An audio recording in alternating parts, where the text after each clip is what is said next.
On vous souhaite la bienvenue à ericlatour.com. Dans quelques instants, on vous parle de la mise en place d'un nouveau programme à l'École professionnelle des métiers. On parle de soudage haute pression. Mais d'abord, on fait le point sur le transport en commun, transport urbain que le maire Fecteau veut ajouter les dimanches, mais aussi le transport interurbain qui connaît des problèmes avec la voie réservée du pont Champlain. On en discute à l'instant avec Luc Côté.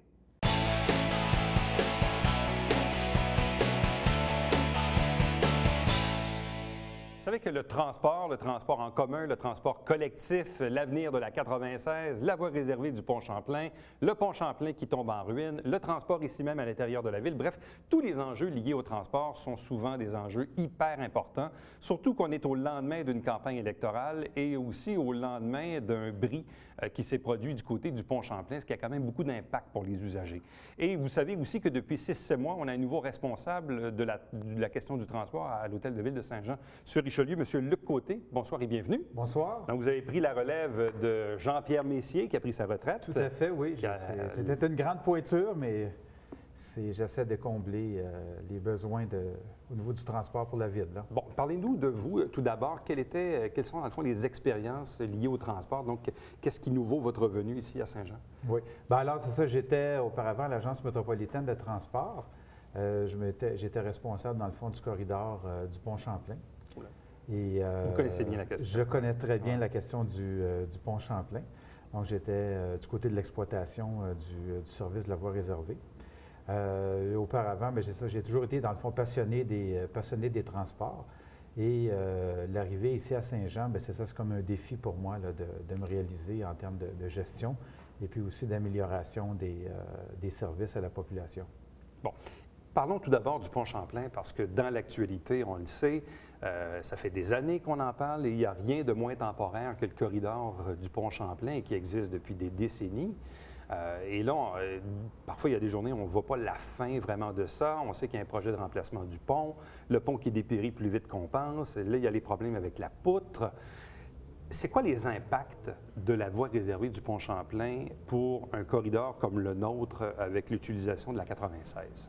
Bien, tout d'abord, le corridor du pont Champlain, c'est quand même 20 000 personnes par pointe qui utilisent en transport en commun.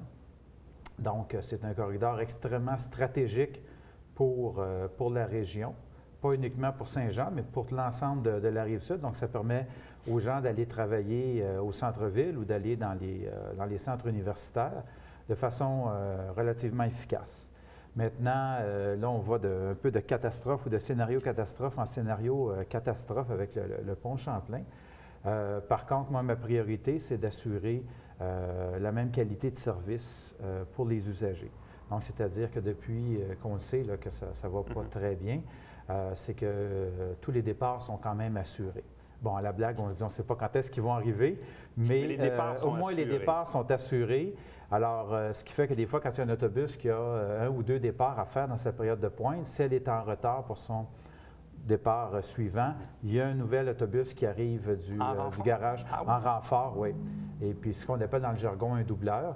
Donc, c'est ce bus-là qui prend la relève du départ. Donc, l'objectif, c'est que à tous les matins, même le soir, que les usagers ne voient pas de différence dans l'heure de départ dans chacun des terminus. Bon, on sait que de façon occasionnelle, quand il y a de forts vents, le corridor, évidemment, n'est pas tenu sur le pont Champlain et les autobus sont entremêlés avec la circulation. Là, évidemment, il y a cette problématique-là. À la limite, est-ce que c'est pas ça qui est le meilleur scénario? Parce que même à un certain moment, on a senti que le gouvernement voulait quand même imposer une voie réservée, ce qui aurait réduit les voies de circulation de 3 à 2 pour les automobiles. Est-ce que dans les faits, est-ce que ce n'est pas le moins pire des scénarios qu'on a en ce moment? Bien, c'est-à-dire que c'est un scénario de catastrophe, donc c'est non planifié. Ça a été probablement décidé, là, comme on dit, sur le coin d'une table.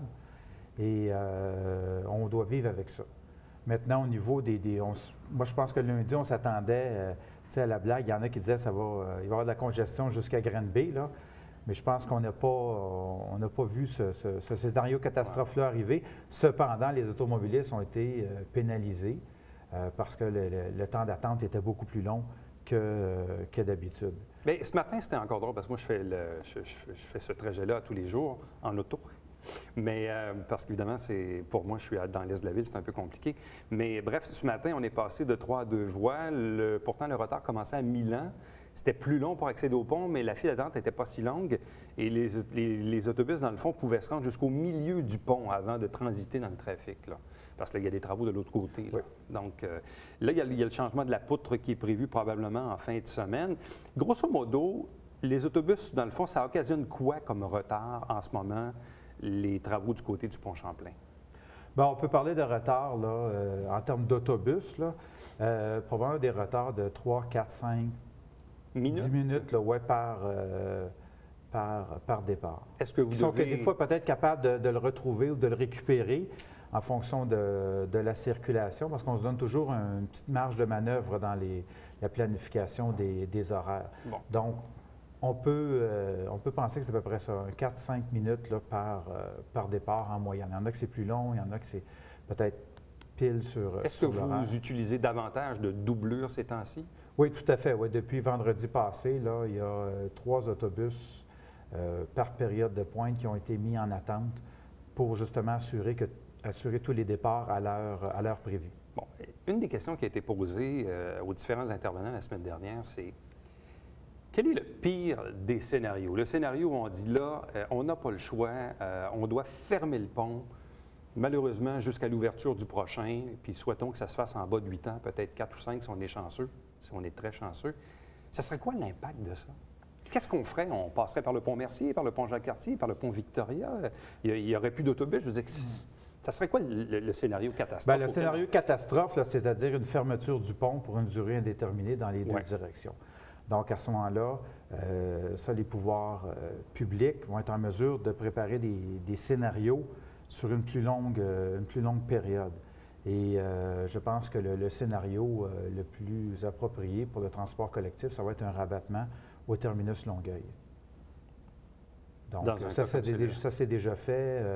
Il y a ce qu'on appelle, dans notre jargon, un plan de relève. Donc, s'il y a un événement sur le pont Champlain, donc tous les autobus peuvent s'en aller au terminus Longueuil. Avec un accès au métro. Avec un accès au métro, les usagers n'ont pas à payer à nouveau là, pour prendre le métro. Souhaitons qu'on n'en arrive pas là. Souhaitons qu'on n'en arrive pas là parce qu'il y a l'enjeu de transport en commun, mais c'est un lien économique aussi très important entre Montréal et la Rive-Sud, le pont Champlain. Pour clore le dossier pont Champlain, disons que ça reste comme ça jusqu'au prochain. Qu'est-ce que vous souhaitez, vous, pour le nouveau pont Champlain concernant l'accès du transport collectif? Bien, il y a le projet du SLR, donc le système léger sur rail, qui devrait remplacer la voie réservée comme telle.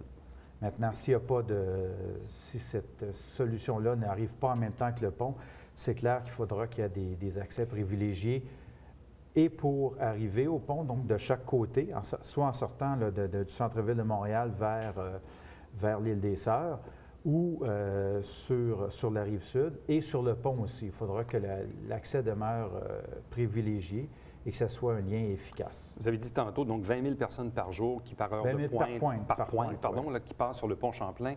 Nous, ici, pour nos autobus, on parle de combien de personnes qui... Donc, on parle à peu près, par période de pointe, on peut parler à peu près de 1500 personnes. Est-ce qu'il y en a plus depuis qu'il y a les problèmes au pont Champlain? Avez-vous senti une augmentation de la clientèle? Oui, on a senti une augmentation de la clientèle. Ça se calcule peut-être en centaines de personnes de plus, ce qui est déjà beaucoup compte tenu de la situation. Mais vous êtes capable de l'absorber? On est capable de l'absorber. Et même au retour, au mille de la Gauchetière? Même au retour, il n'y a aucun problème.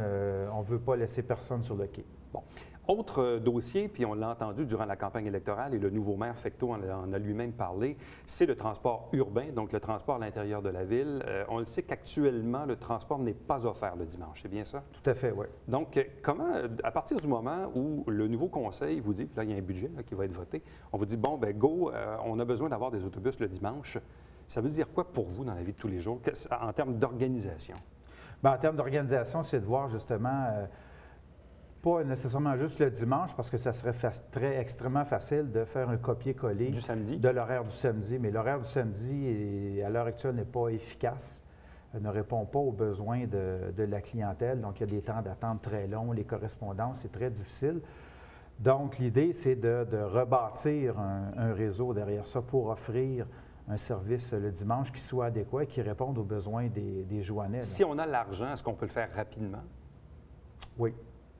Mais il y a plusieurs étapes avant d'arriver là. Comme je l'ai mentionné, on peut faire un copier-coller et mettre le service le dimanche. Mais vous, votre souhait, ça serait peut-être de repenser la desserte. De repenser la desserte, essayer d'optimiser les ressources disponibles pour qu'en bout de ligne, ça coûte moins cher possible d'ajouter le service le dimanche. Oui. Il y a un autre aspect qui a été amené, notamment au dernier conseil, qui est en fait la première séance du nouveau conseil de ville.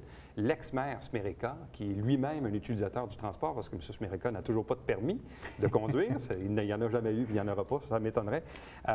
Donnez l'exemple de Chambly, où on a réussi, semble-t-il, à offrir le transport urbain de façon gratuite. La question qu'il a lancée au conseil, c'est si Chambly le fait, pourquoi on ne serait pas capable de le faire nous? Qu'est-ce que comment Chambly réussit-elle à financer son service de transport urbain? Bien, c'est facile de citer Chambly là, parce que c'est une ville à côté, mais c'est deux réseaux complètement différents. Dans la mesure où Chambly est plus une véritable banlieue de Montréal que Saint-Jean. Saint-Jean est vraiment une ville autonome. Exemple, en pointe du matin, il y a 7 déplacements sur 10 qui se fait à l'intérieur de la ville de Saint-Jean. Donc, c'est une ville qui est autonome en termes de sa mobilité. Donc, les gens se déplacent d'Iberville, ils vont à l'hôpital ou ils vont à l'école ou au cégep. Donc, ils se déplacent à l'intérieur ici. Ce que Chambly n'a pas comme tel, il n'y a pas de gros générateur de déplacement à Chambly. Donc, lorsque Chambly a révisé son réseau, bien, ils l'ont fait ce qu'on appelle un hub and spoke. Donc, c'est que toutes les lignes se rabattent au terminus et de là, la grosse ligne part vers Montréal. Alors, ils ont été capables de se dire, bien, au lieu qu'il y ait une double tarification ou qu'on doit montrer son titre de transport 2 fois, on va l'offrir gratuitement à l'interne parce qu'on sait de toute façon que les gens s'en vont à Montréal. Ce qui n'est pas le cas à Saint-Jean ici. Donc, où il y a quand même beaucoup de déplacements à l'interne en transport collectif. M. Côté, c'est tout le temps qu'on a. Merci beaucoup. Ça me fait plaisir. On va bien sûr vous réinviter. J'ai l'impression que, le pont Champlain, on va certainement en reparler. Et d'ailleurs, une fois que vous allez probablement procéder à la refonte du transport urbain et peut-être l'ajout du service le dimanche, bien, on aura l'occasion de détailler davantage. Merci beaucoup. Ça me fera plaisir de revenir vous voir. Plaisir. Restez avec nous puisqu'au retour, on vous parle d'un nouveau programme de soudage haute pression offert maintenant à l'École professionnelle des métiers.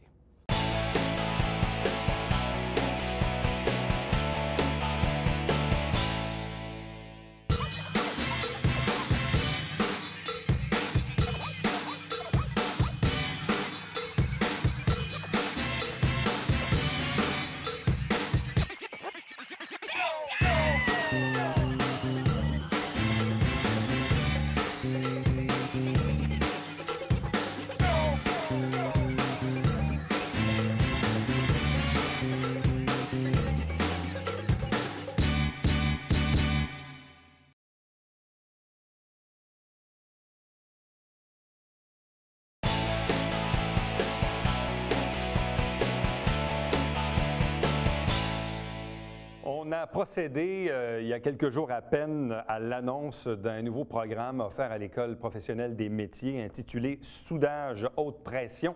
Avec nous pour en parler, le directeur de l'École, Rod Desnoyers. Bonsoir et bienvenue. Merci, bonsoir. Ça faisait combien de temps que vous aviez demandé ce programme-là? Écoute, ça fait environ, je dirais qu'on travaille d'une façon intensive à obtenir le programme, ça fait 3 ans. Parce que c'était logique, dans le cadre, en tout cas, de la continuité du DEP qu'on avait déjà, du diplôme d'études professionnelles en soudage-montage, d'aller chercher cette attestation de spécialisation professionnelle-là pour compléter, la formation des élèves qui veulent poursuivre, mais aussi pour répondre aux besoins des industries de notre grand territoire. Parce que ça aussi, il faut le préciser, l'entreprise nous épaulait grandement dans ce dossier-là et continue à nous épauler par des partenariats très significatifs. Donc, c'est un nouveau programme qui vient s'ajouter aux autres? C'est un programme qui existait déjà dans le cadre de la panoplie des programmes du ministère de l'Éducation, mais qui n'est pas répandu énormément au niveau de la province. Et oui, il vient s'ajouter à l'ensemble des programmes qu'on a déjà. Bon, je ne suis pas très familier avec la soudure, oui. Mais donc on offrait déjà soudage-montage. Oui. C'est quoi la différence avec le soudage haute pression? Le soudage-montage, c'est tout l'apprentissage des dextérités de base avec différents procédés de soudage, différents types de matériaux.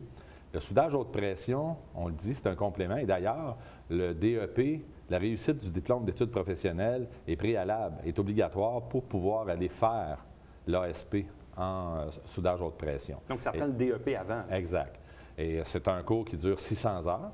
Le DEP conventionnel est à 1800, c'est un 600 heures additionnel où là, la dextérité va être développée dans le cadre justement des soudures de précision dans différentes positions avec différents types de métaux et ce qui va faire en sorte que nos finissants peuvent aller travailler pour des entreprises qui font, exemple, de la canalisation haute pression comme les pipelines, des instruments ou des valves de sécurité, des choses de genre, partout où l'élément de la qualité de la soudure haute pression là, sans faille est nécessaire. Donc, même les tests après la formation, quelqu'un qui s'en va se qualifier pour travailler dans le domaine de la haute pression a des tests très poussés. Il y a des tests pour les soudeurs conventionnels et il y a des tests accrus pour ce besoin-là. Bon, à quel moment pouvez-vous mettre en place le programme? Parce que là, on fait l'annonce, mais à quel moment le programme va-t-il véritablement démarrer? Alors, comme on est très proactif à la Commission scolaire des Hautes-Rivières, et que l'annonce, si tu veux, là, nous avait été faite préalablement,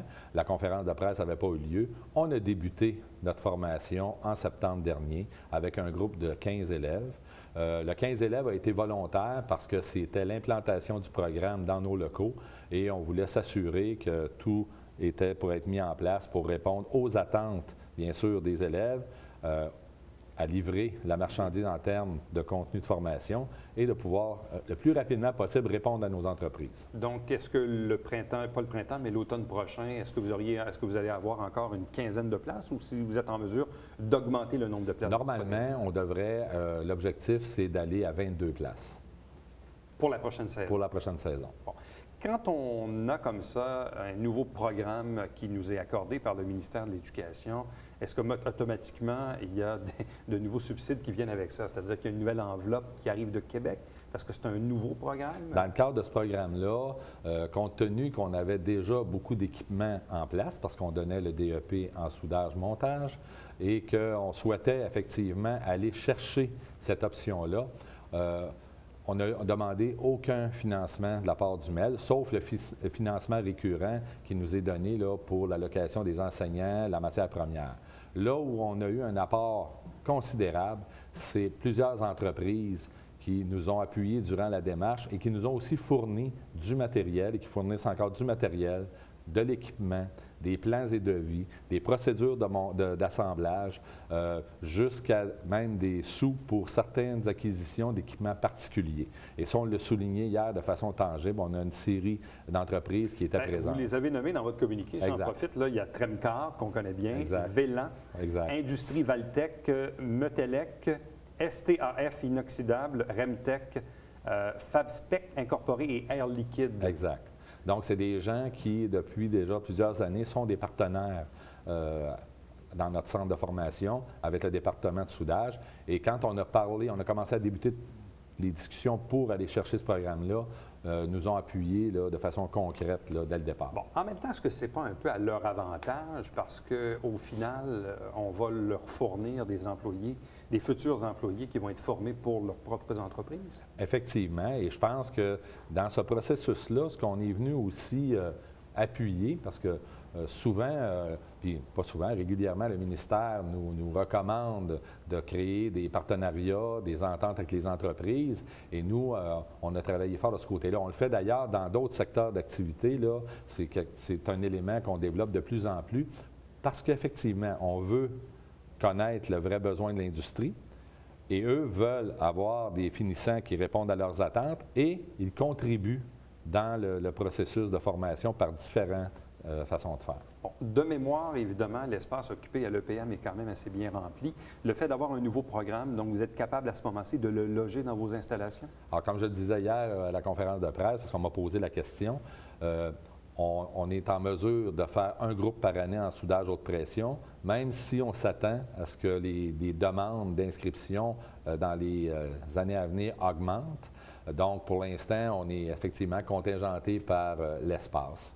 actuellement. Puis on est contingenté dans plusieurs programmes parce que, comme vous le savez, depuis le 1er juillet, toute la formation professionnelle à Haute-Rivière est regroupée sous une seule direction, une seule entité. D'ailleurs, on est en processus de consultation auprès des élèves et du personnel pour l'identification de la nouvelle entité et des 2 points de service qui sont localisés et à l'EPM sur Laurier et à Chamonix-Armand-Racicot, près de Pierre-Caisse. Alors, on est actuellement à travailler là-dedans. Bon, en ce moment, il y a combien de programmes offerts, disons, dans le volet professionnel à la Commission scolaire des Hautes-Rivières? Actuellement, là, incluant les diplômes d'études professionnelles, incluant les attestations de spécialisation, les formations qu'on va donner même qui touchent, qui ne sont pas des DEP, mais on pense à massothérapie, par exemple, qu'on donne déjà depuis plusieurs années. Actuellement, on a 22 programmes, incluant la santé, la cuisine, la restauration, l'esthétique, coiffure et tous les métiers qu'on connaît à l'EPM et autres, là, pour ne nommer que ceux-là, parce qu'il y en a 22 programmes qui sont dispensés. Et à la Commission scolaire des Hautes-Rivières, on est depuis, je dirais, là, quelques années en processus d'expansion. Et je dirais que le mouvement est bien amorcé et là, l'expansion va se poursuivre.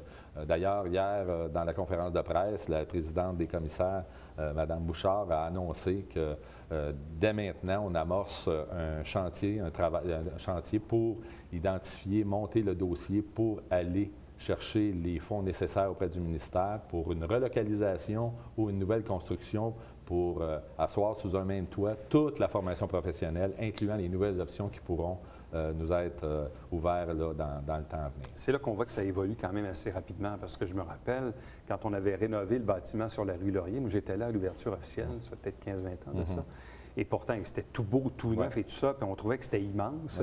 Et là, on se ramasse 20 ans plus tard, où finalement, c'est peut-être un petit peu trop petit parce que les besoins sont là. Les besoins sont là. On a augmenté le nombre de programmes. On a augmenté aussi l'offre de services auprès des élèves. Et vous savez, on couvre autant des élèves qui finissent le secondaire que des gens qui se relocalisent dans des nouveaux métiers.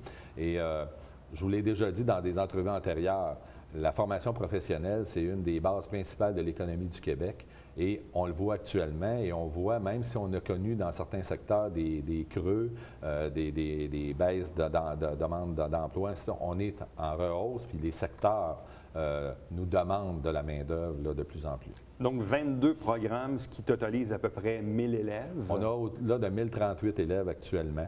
Pour combien d'inscriptions? Vous en refusez combien par année? Bien, ça dépend des secteurs. On a des secteurs, comme je disais, comme je l'ai déjà mentionné, en électricité, en santé, même en automobile, soudage, ainsi de suite, où on doit faire de la sélection. Et il y a d'autres secteurs aussi en commerce, secrétariat, où on fait de la sélection. Et je vous dirais que normalement, si on avait la place pour recevoir toutes les personnes qui s'inscrivent, on pourrait facilement monter à 1500, 1600 et 1700 élèves, là, facilement, avec les coupures qu'on doit faire dans l'ensemble des programmes. Donc, il y a des programmes qui sont hautement contingentés, là? On a des programmes qui sont contingentés par le ministère de l'Éducation à cause du grand nombre qu'il y a dans l'industrie, mais il y a un contingentement naturel qui se fait actuellement à cause de l'espace qu'on a, effectivement. Et ça, là-dessus, autant le Conseil des commissaires que la Direction générale de la Commission scolaire, qui sont sensibles à ça depuis plusieurs années, ont passé à l'acte dans un premier temps en faisant la fusion de la formation professionnelle pour qu'on soit une seule entité, puis dans un seul encadrement, puis dans un seul mouvement. Et on passe maintenant à la phase 2, qui est de regarder pour le futur pour un nouvel établissement. Bon, dans une année courante d'opération, parce qu'on le sait, là, il y a peut-être des gens qui nous regardent puis qui se disent, bon, bien, peut-être que je veux me refaire une vie, je veux avoir un repositionnement professionnel, ou d'autres peut-être dont les enfants s'en vont l'an prochain, soit au cégep ou dans un programme comme le vôtre. C'est quoi la séquence des événements cette année? Est-ce qu'il y a des portes ouvertes des événements, les inscriptions? Bref, c'est quoi le calendrier? C'est-à-dire qu'au niveau des inscriptions, c'est sûr qu'il y a les cours qui ont débuté en septembre, qui sont en marche. Maintenant, on a d'autres cours, des sessions qui partent en janvier. On pense à usinage, technique d'usinage, mécanique automobile. Dans le système de la santé aussi, il y a d'autres programmes qui vont être offerts, qui sont offerts là, que les gens peuvent voir soit dans les annonces dans les journaux, sur le site Internet, et ainsi de suite, même sur le site Internet de la Commission scolaire. C'est bien sûr qu'on s'en va vers le mois d'avril, nos portes ouvertes habituelles. Cette année, les portes ouvertes vont prendre une ampleur différente puisqu'on couvre maintenant 22 métiers. Donc, on va les mettre en évidence, on va donner l'information là-dessus. Et vous savez qu'on a toujours aussi, on pose toujours des gestes concrets en partenariat avec nos écoles, autant fin primaire et secondaire, pour faire visualiser à nos jeunes qu'est-ce qui peut s'offrir à eux autres si, dans leur parcours, ils décident de ne pas se rendre au cégep ou à l'université. Donc, on les invite, ils viennent visiter. On a même, durant les portes ouvertes, des ateliers touche-à-tout où ils ont l'occasion de manipuler. Dernièrement, on a eu une séquence là, avec, justement, en collaboration avec les écoles secondaires, de séances d'exploration qui ont duré 5 semaines. À tous les mardis, on avait la visite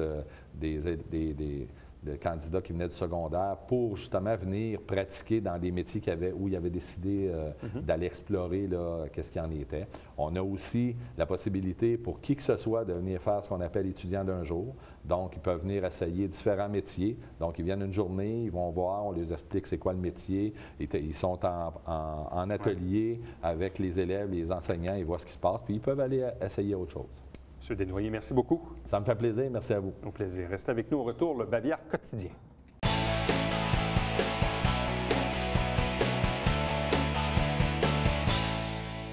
Dès le 2 décembre, vous pouvez maintenant vous inscrire aux activités du service des loisirs pour la saison hiver. Vous pouvez le faire d'ailleurs en ligne sur le site Internet de la Ville. Saint-Jean-sur-Richelieu, c'est le nom de notre émission qui, à chaque semaine, vous présente des extraits des travaux du Conseil de Ville. Vous savez que ça a repris avec le nouveau conseil et le nouveau maire. Donc, c'est diffusé principalement le mercredi, mais il y a d'autres diffusions dans la semaine, et notamment sur notre site Internet. Télébingo, 3 500 $ en prix à chaque semaine. C'est à tous les dimanches matin à 9h30 en direct. Il y a plus de 35 dépositaires sur le territoire des MRC au Richelieu et Rouville. Et nous, bien sûr, on se fixe rendez-vous demain pour le prochain rendez-vous d'ericlatour.com. Bye bye.